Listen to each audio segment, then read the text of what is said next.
En definitiva, yo creo que los testimonios son preciosos, las canciones son muy buenas, nos conectan, pero lo más importante en nuestras vidas es la palabra de Dios. Si aún crees que este libro puede transformar vidas, lo está haciendo y puede hacerlo con la tuya, lo creas o no. Dios transforma corazones y vidas. Dar un pequeño anuncio: los nenes de 3 años para abajo, guardería, van a tener su servicio arriba. Los demás nenes hoy les toca escuchar lo que voy a compartiros.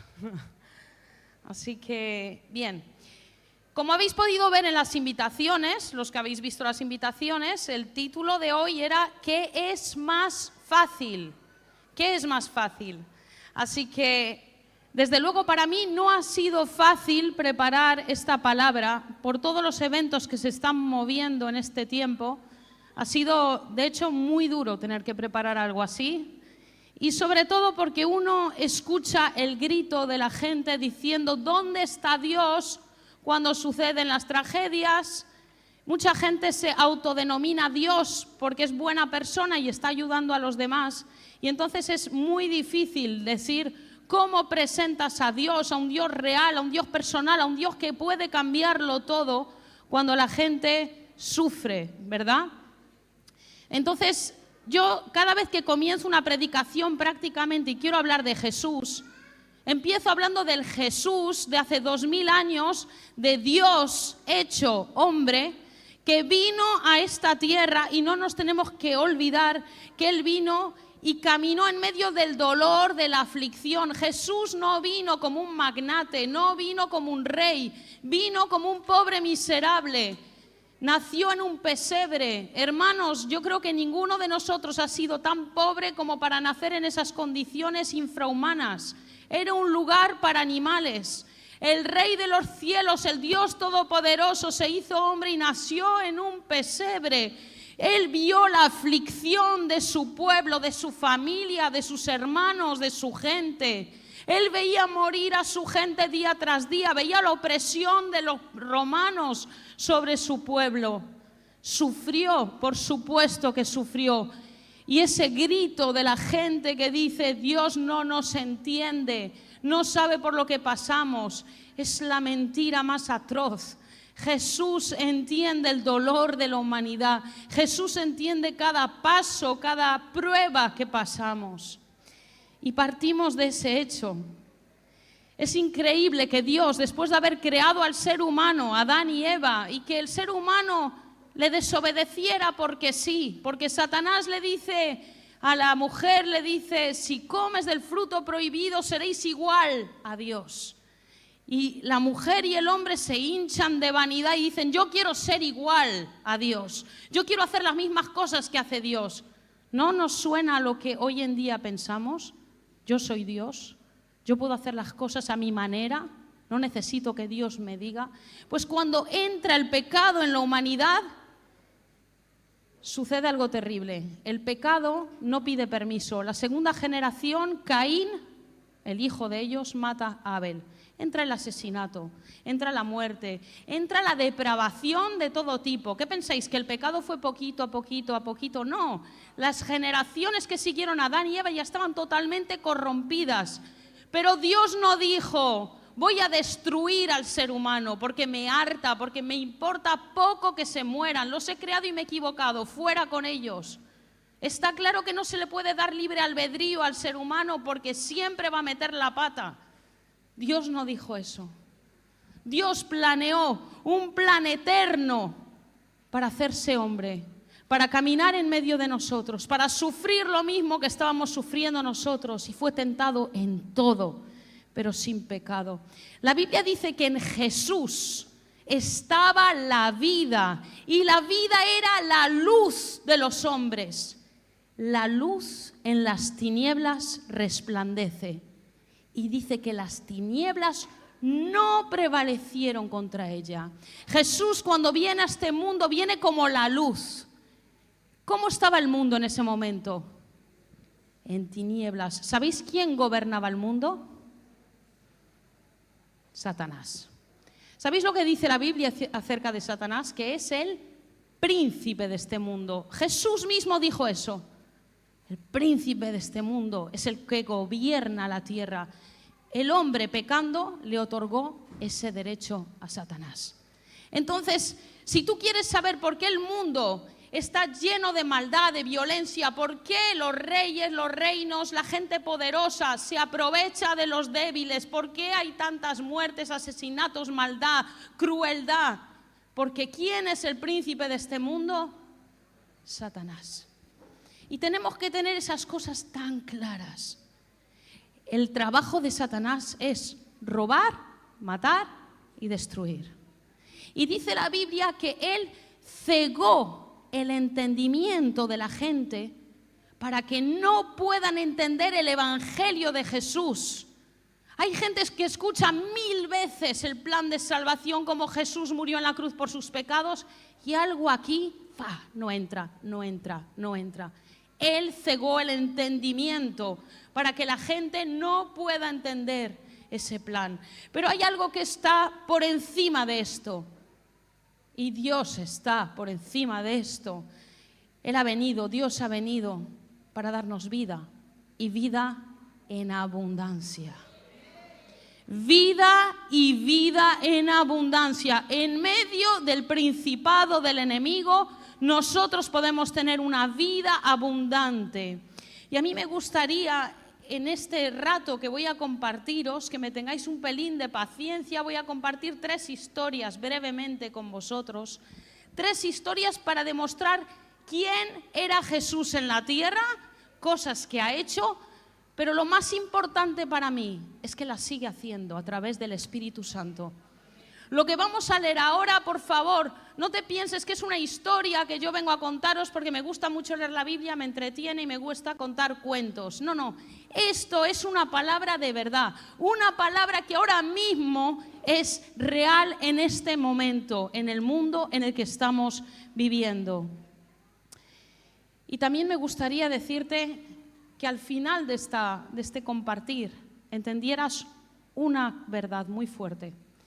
Tú no puedes vivir en las tinieblas y en la luz. Hay 2 opciones. O vives en la luz o vives en las tinieblas. Y voy a dar demostración de ello a través de estas historias. Mi primera historia se llama Jesús calma a la tempestad. Y yo voy a leer, ¿sabéis que los evangelios, está Mateo, Marcos, Lucas, Juan, pues los evangelios son como decir cámaras hoy en día, una graba desde aquí, otra graba desde allí y otra graba desde allí. Entonces yo escogí la cámara cada vez que a mí me ha gustado más para contar una misma historia. Hay historias que se repiten en 3 evangelios diferentes y yo escogí la que a mí me impactó más y que quiero transmitiros. La primera se encuentra en Mateo 8, 23 al 27. Podemos ver la bonita imagen de Jesús calma la tempestad. Así nos hacemos una idea de lo que vamos a hablar hoy. Vemos a Jesús en medio de la tempestad con sus discípulos. A algunos os sonará este texto, es muy conocido. Y vamos a la lectura. Mateo 8:23 dice: y entrando Jesús en la barca, sus discípulos le siguieron. Y aquí que se levantó en el mar una tempestad tan grande que las olas cubrían la barca, pero él dormía. Y vinieron sus discípulos y le despertaron diciendo: Señor, sálvanos, que perecemos. Él les dijo: ¿por qué teméis, hombres de poca fe?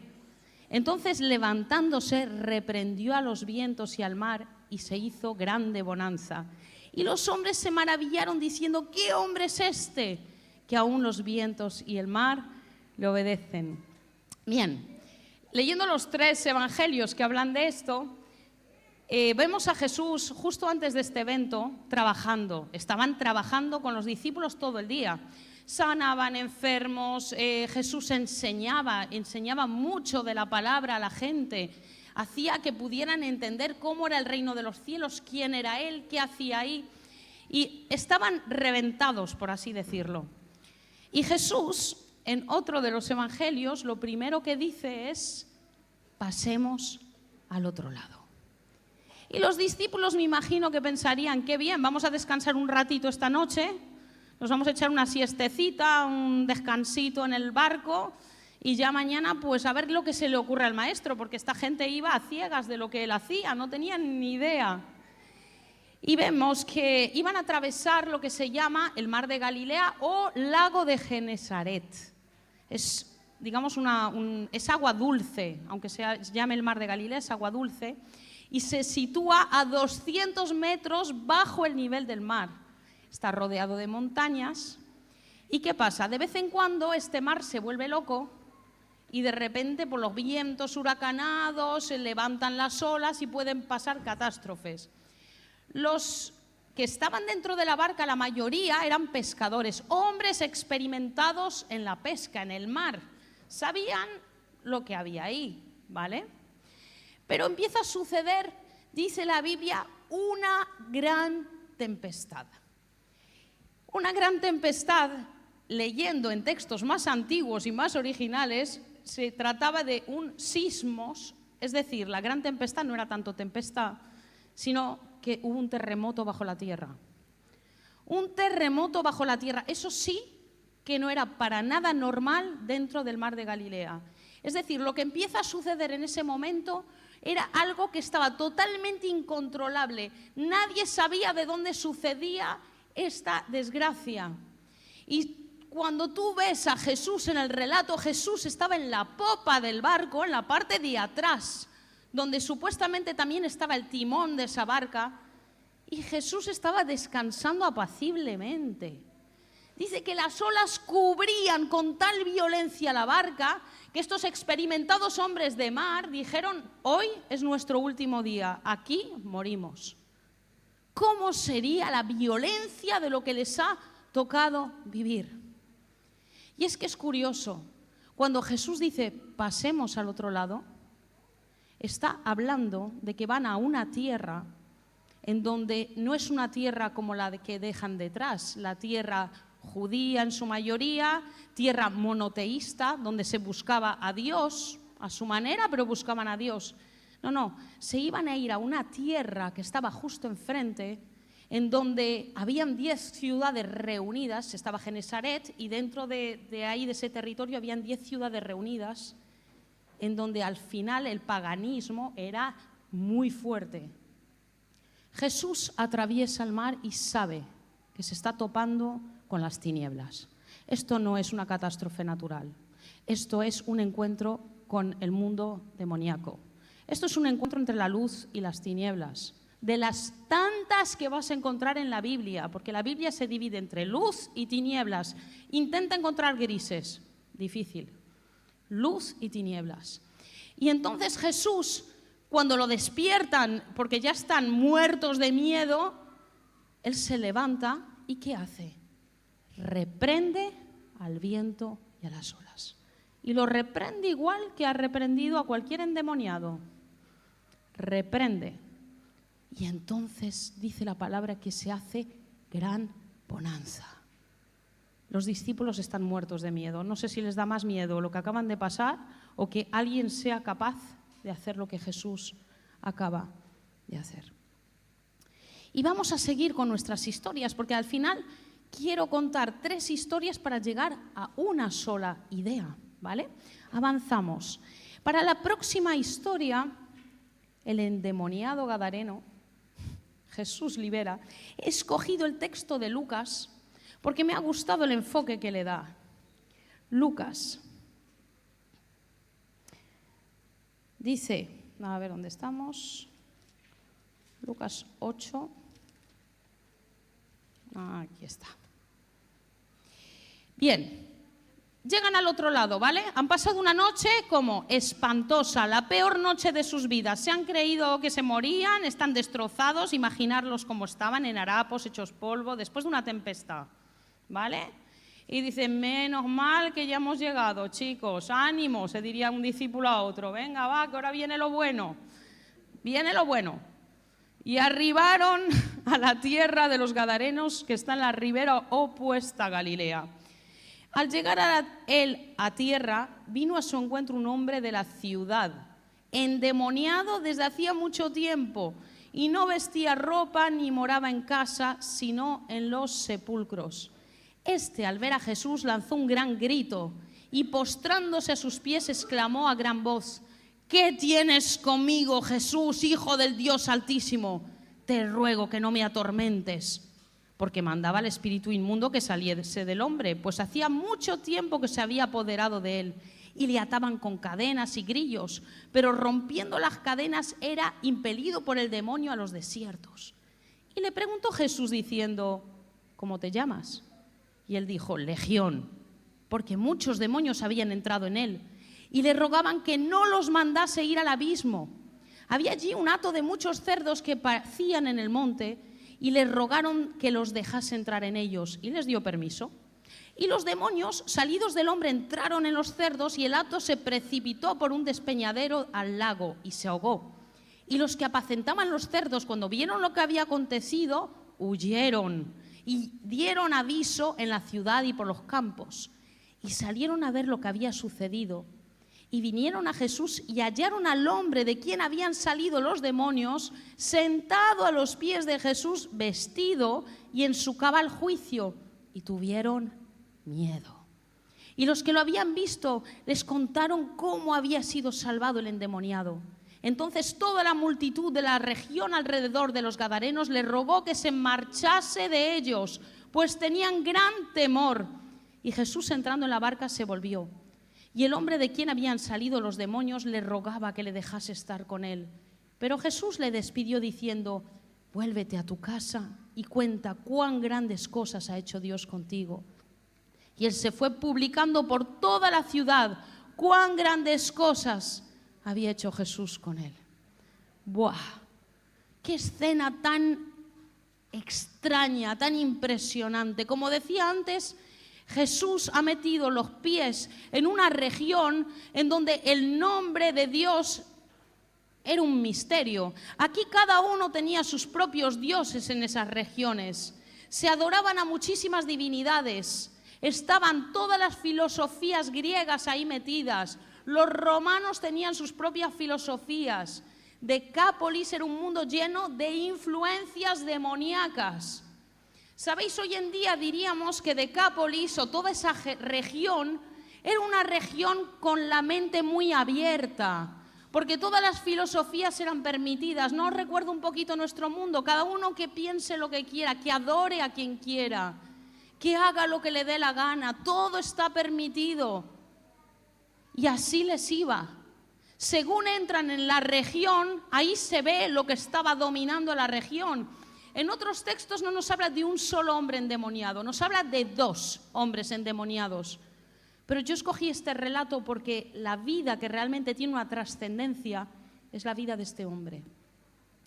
Y vemos entonces que este hombre dice que hacía mucho tiempo que vivía en los sepulcros, o sea, en los cementerios.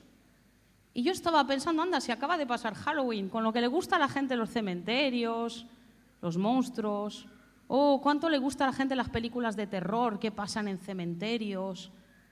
Si la gente fuese consciente de lo que está haciendo cada vez que invocan este tipo de poder de las tinieblas, tal vez no jugaríamos a truco trato, no jugaríamos a ver películas de terror donde ves a personas endemoniadas, porque el mundo oculto es real. Es real, es tan real que la gente cuando cae ni se enteró cómo se metió dentro. Mirad, este hombre era uno de los tantos que vivía en su región. Dice que era un hombre de la ciudad, pero que ya hacía mucho tiempo que había perdido el control. Perdió el control de las cosas que él hacía, de las divinidades que él adoraba. Perdió el control. Se le apoderó el mundo espiritual, se le apoderaron demonios y ya no controló. Se encontró perdido y fuera de su razonamiento. Es interesante, ¿no? Como a veces no le damos tanta importancia a las supersticiones, ¿no? ¿Tú de qué signo de horóscopo eres? Las cositas estas rojas para proteger a los bebés en los viajes, cositas supersticiones. No, yo es que soy un poco brujilla, adivino el futuro. No, yo es que tengo una gracia, toco a la gente y se sana. Todo lo que no es de Dios es de Satanás. Y eso tenemos que entenderlo. Vivimos en un mundo de luz y de tinieblas. El que no está con Dios está contra Dios. Por buena persona, majo, estupendo, simpático que tú seas. Eso es así. Y entonces Jesús le pregunta, ¿cómo te llamas? Y él le dice, Legión. Legión, acabo de decir que el Imperio Romano tenía influencias en esas zonas. Entonces lo que se le metió a este hombre procedía de las influencias del mundo romano. No tenemos ni idea de lo que ha hecho, pero se le metió. ¿Y sabéis lo que es una legión? Una legión es un conjunto de soldados entre 4.000 y 6.000 soldados. Legión. Yo estaba mirando esto, porque lo he leído muchas veces y pensaba, ¿por qué estaba vivo todavía este hombre? Si a veces un solo demonio hace más daño en una persona que 4.000 a 6.000, ¿en serio? ¿En una sola persona? Y seguía vivo. Y entonces pensé, cuán bueno es Dios. Cuán bueno es Dios. Jesús atravesó el mar de Galilea exponiendo su propia vida, luchando contra las propias tinieblas, solo para venir a sacar a ese hombre de ese lugar. ¿Lo hemos pensado alguna vez? ¿Cuánto le amó Jesús? Era un monstruo. Yo creo que tú ves a una persona así, yo veo a una persona así y decimos lo mejor es que lo maten, porque es que la gente tenía miedo de él. Nadie podía pasar por la región por donde él estaba porque él podía matar a la gente. Era un asesino, era un monstruo. Y lo que estoy diciendo sé que es profundamente chocante y siento en mi espíritu que es justo lo que necesitas escuchar. Y Jesús se acercó hasta ese hombre y luego que lo liberó, pobres cerditos, se fueron todos por el despeñadero, no aguantaron la locura que eso significaba. Pero el hombre estaba en su sano cabal, estaba vestido. Mira, Satanás siempre quita la dignidad. Con Satanás iba desnudo por ahí, por los montes, se hería, se hacía daño. Cuando tú vienes a Dios, lo primero que Él te da es la dignidad. Se vistió y estaba cabal y estaba sentado. Y su mayor deseo en esos minutos o en esas horas, no sabemos cuánto tiempo pasaría, pero quería seguir a Jesús. Se enamoró de Jesús, se cautivó por aquel personaje que fue capaz de llegar hasta Él para liberarlo. Y Jesús le dice, no, tú no me vas a seguir a mí físicamente.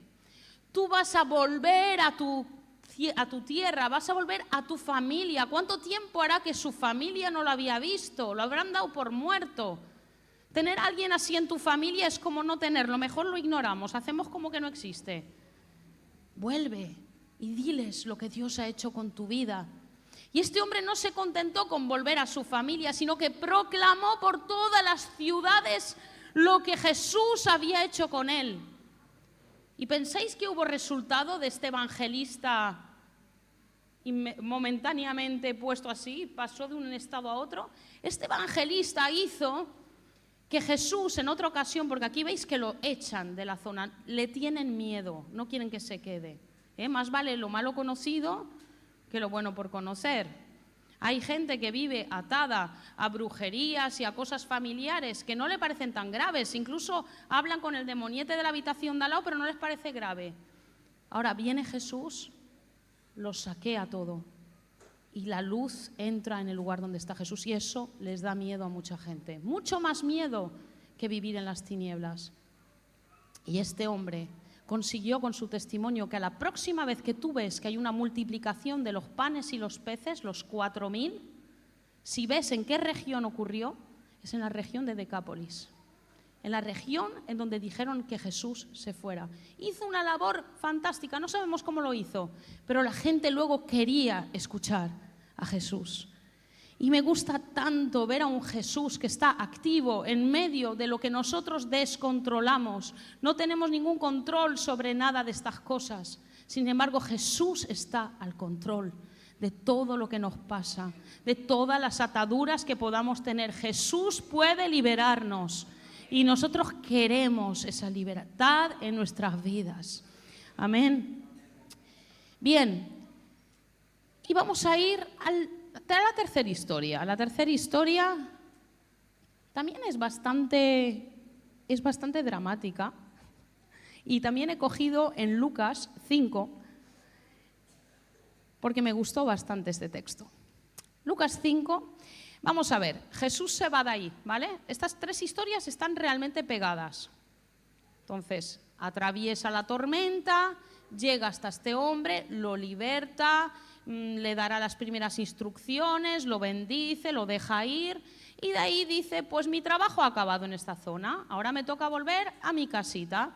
Entonces, la Biblia ya no nos habla del viaje de vuelta de los discípulos y Jesús, pero creo que fue bastante más tranquila que la ida, ¿eh? Y en eso que vuelven a su tierra y dice que vuelve a su tierra, ¿vale? Vamos a leer Lucas 5, 17. Dice, aconteció un día que él estaba enseñando y estaban sentados los fariseos y doctores de la ley, los cuales habían venido de todas las aldeas de Galilea, de Judea y Jerusalén. Y el poder del Señor estaba con él para sanar. Quédate con esto. Y sucedió que unos hombres que traían en un lecho a un hombre que estaba paralítico, procuraban llevarle adentro y ponerle delante de él. Pero no hallando cómo hacerlo a causa de la multitud, subieron encima de la casa y por el tejado lo bajaron con el lecho, poniéndole en medio de delante de Jesús. Al ver la fe de ellos, le dijo, hombre, tus pecados te son perdonados. Entonces los escribas, los fariseos comenzaron a cavilar diciendo, ¿quién es este para que habla blasfemias? ¿Quién puede perdonar pecados sino solo Dios? Jesús entonces, conociendo los pensamientos de ellos, respondiendo dijo, ¿qué caviláis en vuestros corazones? ¿Qué es más fácil? ¿Decir, tus pecados te son perdonados? ¿O decir, levántate y anda? Pues para que sepáis que el Hijo del Hombre tiene potestad en la tierra para perdonar pecados, dijo al paralítico, a ti te digo, levántate, toma tu lecho y vete a tu casa. Al instante, levantándose en presencia de ellos y tomando el lecho en que estaba acostado, se fue a su casa glorificando a Dios. Y todos sobrecogidos de asombro glorificaban a Dios y llenos de temor decían, hoy hemos visto maravillas. ¡Buah! Jesús vuelve a su casita, dice la Biblia, en otro texto dice que vuelve a Nazaret. Y Nazaret, no vuelve a Nazaret, vuelve a Capernaum, perdón. Y era el lugar donde él estaba trabajando. Era el lugar, no era su casita, sino que se piensa que se había instalado en la casa de Pedrito, donde le curó a la suegra. Y pobre Pedro, estaba enfadado. Y estaba ahí trabajando desde ahí, porque era su lugar digamos, de trabajo, donde sanaba enfermos y tal.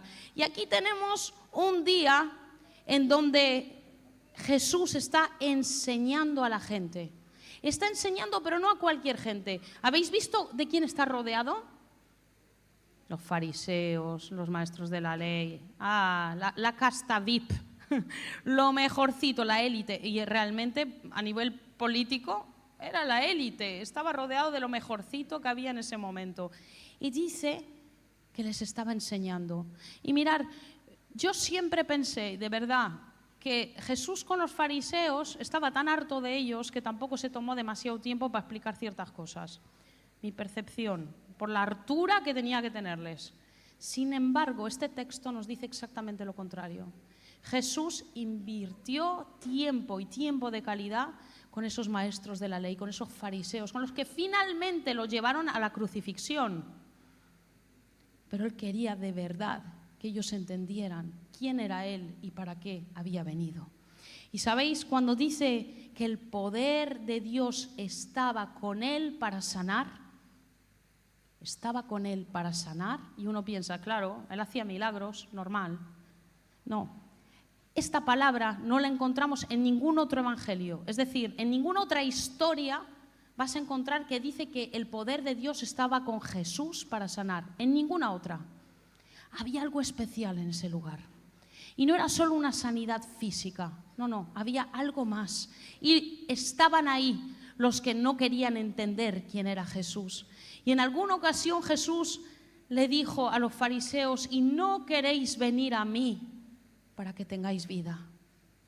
Le dolía en su corazón, igual que le dolía el endemoniado gadareno, le dolían los fariseos, que ellos sí no había forma de hacerles entender. Y a veces la religión, no importa cuál sea, puede ser la evangélica, la católica, la budista, la que sea del mundo, nos impide ver a Jesús tal y como es. Nos mete un bloqueo mental, o lo que te han contado, lo que han vivido otras personas. No, es que la religión ha hecho mucho daño. La religión sí ha hecho mucho daño, pero Jesús no es la religión. Y es increíble lo que está pasando en este lugar. Mirar, yo veo esta situación y pienso, lo primero es que Jesús, cuando ve esta situación, imaginar la situación, está predicando, está hablando, tiene a la gente alrededor, de repente vienen 4 tipos encabezonados que su amigo hoy sale de la camilla. Nuestro amigo hoy sale andando. Punto. Tiene que ver a Jesús, tiene que tener un encuentro con Jesús. Claro, cuando hay un gentío tan exagerado que no cabe nada, dicen, no podemos pasarlo por encima porque no hay forma. Entonces piensan, vamos a subirnos al techo. Y sabéis que los tejados de aquellas obviamente no eran de cemento, pero eran como de tierra, eran de paja, eran, o sea, maderilla. Y van empujando los elementos, y me imagino todos esos elementos cayéndole en la cabeza a Jesús y a los que estaban ahí. Y dirían, estos desgraciados, ¿cómo se les ocurre? O sea, guarda turno, métete al fondo. Pero Jesús, cuando ve eso, se admira tanto, se maravilla tanto y mira a los 4 amigos y bien hecho, chicos, bien. O sea, y por vuestra fe lo mira a él y le dice, tu fe te ha salvado, tus pecados te son perdonados, tus pecados te son perdonados. Y uno puede pensar, pero si él a lo mejor no estaba arrepentido por sus pecados, él vino ahí para que los sanaran. En otro texto dice, ten ánimo muchacho, tus pecados te son perdonados. Es decir, que ese hombre ya estaba hecho una pena. Estaba destrozado. Sabía, no solo había sido enfermo, sino que iba a seguir enfermo por el resto de su vida. Estaba desesperado. Y cuando Dios le da esa palabra, entonces crea una reacción. Mirad, cuando he dicho que el poder de Dios estaba ahí para sanar, todos hemos pensado en que Dios iba a levantar a uno más o iba a hacer algún milagrito más como siempre y punto. Mira, el poder de Dios está para sanar ahora mismo en este lugar. El poder de Dios está aquí para sanar. El problema que tenemos es que solo queremos lo temporal de Dios. Solo quiero que me sane, que me arregle mi situación económica, que me quite esta molestia, que me ayude en mi dolor, que me solucione estos papeles, que me solucione lo de esto, lo del otro. Solucióname la vida, Señor. Creo en tu poder para solucionarme la vida. Espero un milagro. Pero el poder de Dios está para sanar, porque Dios quería perdonar los pecados, quería reconectar el espíritu muerto de ese hombre con el de él. Cuando uno vive en el pecado, su espíritu está muerto. Cuando tú no has tenido un encuentro con Jesucristo, cuando tú no le has pedido perdón por tus pecados, tu espíritu dentro de ti está muerto. Y lo dice la palabra de Dios. Dice en Efesios 2, 1, 2, Él os dio vida a vosotros cuando estabais muertos en vuestros delitos y pecados, en los cuales anduvisteis en otro tiempo, siguiendo la corriente de este mundo.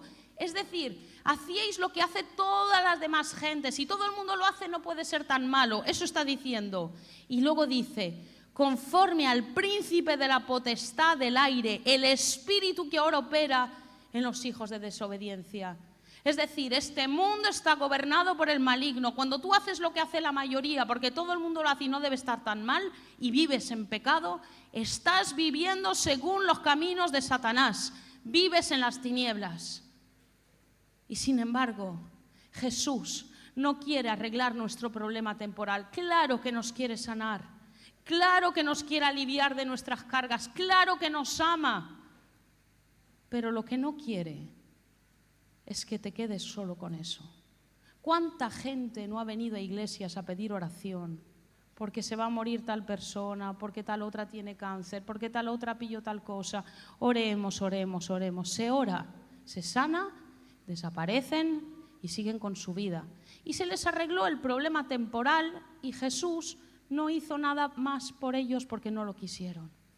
Y de verdad, en esta tarde vamos a orar por sanidad, porque yo quiero orar por sanidad. Pero lo que no quiero es que te vayas con un caramelito y digas, mira qué bien, arreglado, asuntillo arreglado, ahora otra cosa.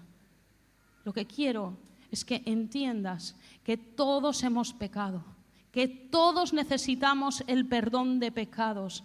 Mirad, los fariseos, los hombres doctos de la ley, decían, ¿quién es este para perdonar pecados? Y lo decían en su corazón, es decir, no lo vocalizaron, pero Jesús sabía lo que ellos estaban pensando. Porque Jesús lo sabe todo. Y aunque con tu boca digas, sí, yo creo, porque a lo mejor eso me va a ayudar, Dios sabe lo que hay dentro de ti. Dios sabe por qué caminos quieres seguir caminando. Y es increíble esta historia, porque aquí tenemos un panorama completo. Jesús dice una frase que es la de la invitación de hoy, que es más fácil. ¿Qué es más fácil? Y yo estaba pensando en esa frase, ¿qué es más fácil? Y durante años yo dije, pues más fácil para Dios, obvio, sanar, liberar, cosas así, ¿no? Arreglarte situaciones, eso es lo fácil. ¿Qué es más fácil? Dice Isaías 53:4, ciertamente llevó Él nuestras enfermedades, sufrió nuestros dolores, y nosotros le tuvimos por azotado, por herido de Dios y abatido. Mas Él herido fue por nuestras rebeliones, herido por nuestros pecados. El castigo de nuestra paz fue sobre Él, y por sus llagas fuimos nosotros curados. Cada vez que Jesús sanó a un enfermo en esta tierra, cada vez que puso la mano sobre alguien, fue liberado, fue sanado, cada vez, eso le estaba llevando a Él a la cruz. Él no hubiera sanado a nadie si no hubiera pasado por la cruz. Cada una de las enfermedades que Jesús sanó pasaba por pagar por los pecados de la humanidad sobre la cruz. ¿Qué es más fácil? Es una pregunta irónica. Nada es fácil. Jesús puede liberarte, como lo hizo con el Gadareno. Te puede incluso llegar a amar, aunque seas escoria humana, porque el Gadareno era lo que era. Puede hacer grandes cosas en tu vida, pero todo pasa por la cruz. Entonces, cuando tú vienes a buscar tu milagrito en Jesús y dices que me sane, que me ayude, piensa, ¿qué es más fácil? Que Él te solucione la vida y te vayas y sigas con tu vida, sabiendo que aunque Él te sane de una enfermedad hoy, tú acabarás muriendo. Nuestras vidas tienen fecha de caducidad. Da igual que vivamos 10 años más que menos. Nuestras vidas tienen fecha de caducidad. Y si Dios solo te ha arreglado lo temporal, vas a tener un serio problema cuando te presentes delante de Dios.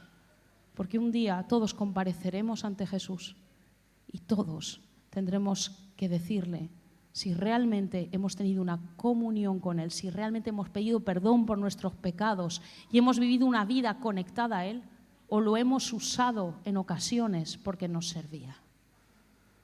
Lo único que te puede llevar a la vida eterna es entender que Jesucristo pagó el precio en la cruz del Calvario. El grupo de alabanza puede irse presentando. Yo hoy creo en la sanidad. Creo que el poder de Dios está aquí para sanidad. Pero no es lo que más me preocupa ni lo que más me apasiona. Yo sé también que hay personas que vienen aquí y que jamás han tenido un encuentro con Dios. Jamás se han planteado que son o luz o tinieblas. La Biblia es tan clara, o vives en la luz o vives en las tinieblas. O escoges a Jesús y te arrepientes por tus pecados, o vives según la corriente de este mundo. Y mira, puede que no seas una mala persona, puede que vivas bien, puede que ayudes a personas, puede que digas yo soy Dios, yo hago lo bueno, pero eso ante Dios no te va a servir para nada. Y me gustaría, pues, vamos a cantar una canción que escuché y Dios puso en mi corazón. Es un poquito la situación de aquel que ha llegado ante la presencia de Jesús con el techo roto Me gustaría que tengas unos momentos de reflexión. Si tú te sientes identificado con lo que estoy contando, si crees que todavía no le has entregado tu vida a Cristo, si tú quieres conocer a ese Jesús que se acercó a todo el ser humano, sea como sea, al religioso, al endemoniado, a los que se creían buenas personas, a las malas personas, a todos. Si tú quieres tener un encuentro con ese Jesús y pedirle perdón por tus pecados, vamos a cantar esta canción y luego haré una oración.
Voy a invitar a todo aquel que quiere recibir a Jesús como su Salvador, reconectar su espíritu con el Espíritu de Dios, que levante su mano. Vamos a hacer una oración.